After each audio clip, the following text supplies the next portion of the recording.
3 Evenings in the House by Adelaide Anne Procter. Part 4 of A House to Let. Number 1. Yes, it looked dark and dreary, that long and narrow street. Only the sound of the rain and the tramp of passing feet, the duller glow of the fire and gathering mists of night, to mark how slow and weary the long day's cheerless flight. Watching the sullen fire, hearing the dreary rain drop after drop run down on the darkening window pane, chill was the heart of Bertha, chill as that winter day, for the star of her life had risen, only to fade away.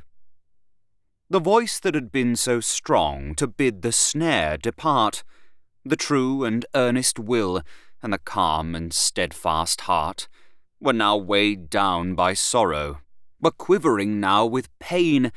The clear path now seemed clouded, and all her grief in vain. Duty, right, truth, who promised to help and save their own, seemed spreading wide their pinions to leave her there alone. So, turning from the present to well-known days of yore, she called on them to strengthen and guard her soul once more.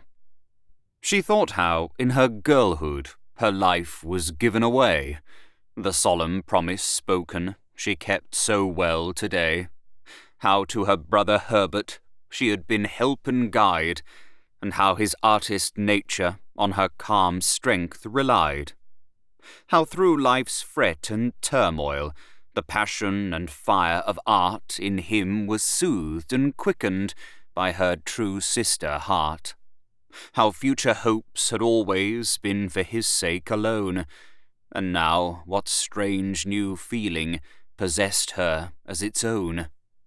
Her home, each flower that breathed there, the wind's sigh, soft and low, each trembling spray of ivy, the river's murmuring flow, the shadow of the forest, sunset or twilight dim, dear as they were dearer by leaving them for him. And each year, as it found her in the dull, feverish town, saw self still more forgotten, and selfish care kept down, by the calm joy of evening that brought him to her side, to warn him with wise counsel, or praise with tender pride. Her heart, her life, her future, her genius only meant another thing to give him, and be therewith content. Today, what words had stirred her, her soul could not forget. What dream had filled her spirit with strange and wild regret? To leave him for another? Could it indeed be so? Could it have cost such anguish to bid this vision go? Was this her faith? Was Herbert the second in her heart? Did it need all this struggle to bid a dream depart? And yet, within her spirit, a far-off land was seen, a home which might have held her, a love which might have been, and life, not the mere being of daily ebb and flow, but life itself had claimed her, and she had let it go. Within her heart there echoed again the well-known tune that promised this bright future and asked her for its own.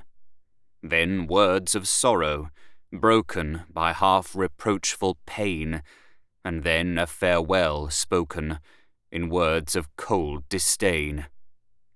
Where now was the stern purpose that nerved her soul so long? Whence came the words she uttered, so hard, so cold, so strong?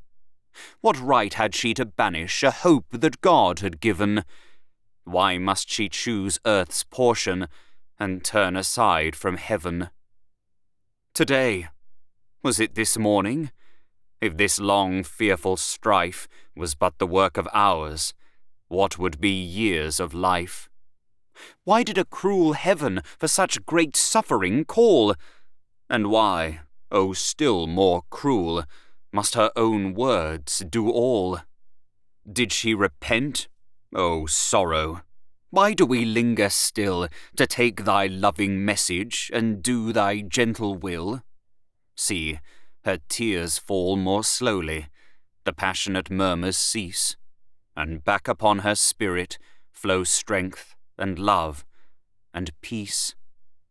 The fire burns more brightly, the rain has passed away.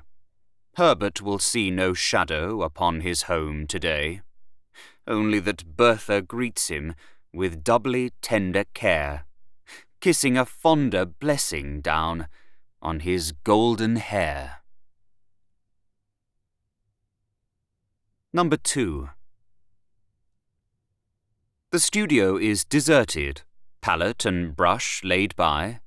The sketch rests on the easel, the paint is scarcely dry, and Silence, who seems always within her depths to bear the next sound that will utter, now holds a dumb despair. So Bertha feels it, listening with breathless, stony fear, waiting the dreadful summons each minute brings more near, when the young life, now ebbing, shall fail and pass away into that mighty shadow who shrouds the house today. But why, when the sick chamber is on the upper floor, why dares not Bertha enter within the close-shut door? If he, her all, her brother, lies dying in that gloom, what strange mysterious power has sent her from the room? It is not 1 week's anguish that can have changed her so. Joy has not died here lately, struck down by one quick blow. But cruel months have needed their long, relentless chain to teach that shrinking manner of helpless, hopeless pain. The struggle was scarce over, last Christmas Eve had brought. The fibres still were quivering of the one wounded thought, when Herbert, who, unconscious, had guessed no inward strife, bade her, in pride and pleasure, welcome his fair young wife, bade her rejoice, and smiling, although his eyes were dim, thanked God he thus could pay her the care she gave to him. This fresh, bright life would bring her a new and joyous fate. O Bertha, check the murmur that cries, "Too late, too late." Too late! Could she have known it a few short weeks before, that his life was completed and needing hers no more? She might, O sad repining, what might have been forget. It was not, should suffice us to stifle vain regret. He needed her no longer.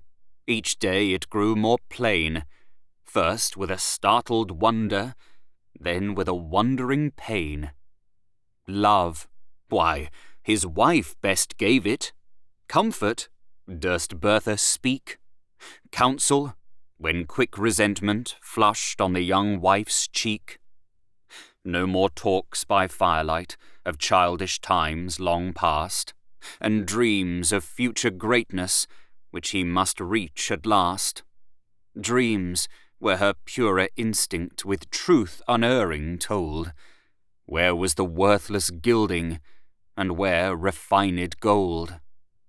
Slowly, but surely ever, Dora's poor jealous pride, which she called love for Herbert, drove Bertha from his side, and, spite of nervous effort to share their altered life, she felt a check to Herbert, a burden to his wife. This was the least, for Bertha feared, dreaded, knew at length, how much his nature owed her of truth and power and strength, and watched the daily failing of all his nobler part, low aims, weak purpose, telling in lower, weaker art. And now, when he is dying, the last words she could hear must not be hers, but given the bride of 1 short year. The last care is another's, the last prayer must not be, the one they learnt together, beside their mother's knee. Summoned at last, she kisses the clay-cold stiffening hand, and, reading pleading efforts to make her understand, answers with solemn promise in clear but trembling tone, to Dora's life henceforward she will devote her own. Now all is over. Bertha dares not remain to weep, but soothes the frightened Dora into a sobbing sleep. The poor weak child will need her. Oh, who can dare complain when God sends a new duty to comfort each new pain? Number 3. The house is all deserted in the dim evening gloom. Only one figure passes slowly from room to room, and pausing at each doorway seems gathering up again within her heart the relics of bygone joy and pain. There is an earnest longing in those who onward gaze, looking with weary patience towards the coming days. There is a deeper longing, more sad, more strong, more keen. Those know it who look backward and yearn for what has been. At every hearth she pauses, touches each well-known chair, gazes from every window, lingers on every stair. What have these months brought, Bertha, now one more year is past? This Christmas Eve shall tell us, the third one, and the last. The wilful, wayward Dora, in those first weeks of grief, could seek and find in Bertha strength, soothing, and relief. And Bertha, last sad comfort true woman heart can take, had something still to suffer and do for Herbert's sake. Spring, with her western breezes, from Indian islands bore to Bertha news that Leonard would seek his home once more. What was it, joy or sorrow? What were they, hopes or fears, that flushed her cheeks with crimson and filled her eyes with tears? He came, and who so kindly could ask and hear her tell Herbert's last hours, for Leonard had known and loved him well. Daily he came, and Bertha, poor wear heart, at length, weighed down by others' weakness, could rest upon his strength. Yet not the voice of Leonard could her true care beguile, that turned to watch, rejoicing, Dora's reviving smile. So, from that little household the worst gloom passed away. The one bright hour of evening lit up the livelong day. Days passed. The golden summer in sudden heat bore down its blue, bright, glowing sweetness upon the scorching town, and sights and sounds of country came in the warm soft tune sung by the honeyed breezes borne on the wings of June. One twilight hour, but earlier than usual, Bertha thought, she knew the fresh sweet fragrance of flowers that Leonard brought. Through opened doors and windows it stole up through the gloom, and with appealing sweetness drew Bertha from her room. Yes, he was there, and pausing just near the opened door, to check her heart's quick beating, she heard, and paused still more, his low voice, Dora's answers, his pleading. Yes, she knew the tone, the words, the accents. She once had heard them too. Would Bertha blame her? Leonard's low, tender answer came. Bertha was far too noble to think or dream of blame. And was he sure he loved her? Yes, with the one love given once in a lifetime only, with one soul and one heaven. Then came a plaintive murmur, Dora had once been told that he and Bertha— "Dearest, Bertha is far too cold to love, and I, my Dora, if once I fancied so, it was a brief delusion, and over long ago." Between the past and present, on that bleak moment's height, she stood, as some lost traveller, by a quick flash of light, seeing a gulf before him with dizzy, sick despair, reels to clutch backward, but to find a deeper chasm there. The twilight grew still darker, the fragrant flowers more sweet. The stars shone out in heaven, the lamps gleamed down the street, and hours passed in dreaming over their new-found fate, ere they could think of wondering why Bertha was so late. She came and calmly listened. In vain they strove to trace if Herbert's memory shadowed in grief upon her face. No blame, no wonder showed there, no feeling could be told. Her voice was not less steady, her manner not more cold. They could not hear the anguish that broke in words of pain through that calm summer midnight. My Herbert, mine again. Yes, they have once been parted, but this day shall restore the long-lost one. She claims him. My Herbert, mine once more. Now Christmas Eve returning saw Bertha stand beside the altar, greeting Dora, again a smiling bride. And now the gloomy evening sees Bertha pale and worn, leaving the house forever, to wander out forlorn. Forlorn? Nay, not so. Anguish shall do its work at length. Her soul, passed through the fire, shall gain still purer strength. Somewhere there waits for Bertha an earnest, noble part, and meanwhile God is with her, God, and her own true heart. I could warmly and sincerely praise the little poem when Jarber had done reading it, but I could not say that it tended in any degree towards clearing up the mystery of the empty house. Whether it was the absence of the irritating influence of Trottle, or whether it was simply fatigue, I cannot say. But Jarber did not strike me that evening as being in his usual spirits, and though he declared that he was not in the least daunted by his want of success thus far, and that he was resolutely determined to make more discoveries, he spoke in a languid, absent manner, and shortly afterwards took his leave at rather an early hour.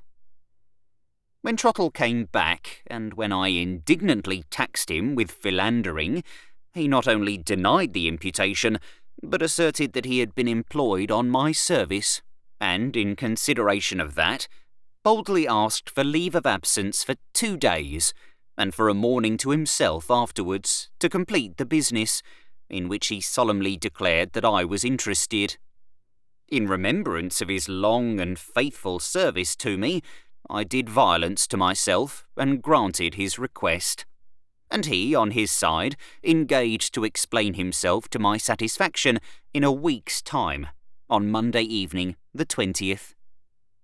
A day or two before, I sent to Jarber's lodgings to ask him to drop in to tea. His landlady sent back an apology for him that made my hair stand on end. His feet were in hot water, his head was in a flannel petticoat, a green shade was over his eyes. The rheumatism was in his legs, and a mustard poultice was on his chest. He was also a little feverish, and rather distracted in his mind about Manchester marriages, a dwarf, and 3 evenings, or evening parties. His landlady was not sure which, in an empty house, with the water rate unpaid. Under these distressing circumstances, I was necessarily left alone with Trottle. His promised explanation began, like Jarber's discoveries, with the reading of a written paper. The only difference was that Trottle introduced his manuscript under the name of a report. Thank you for listening to 3 Evenings in the House by Adelaide Anne Procter, Part 4 of A House to Let. If you have enjoyed this audiobook, please consider subscribing and leaving a like to help in the making of future audiobooks.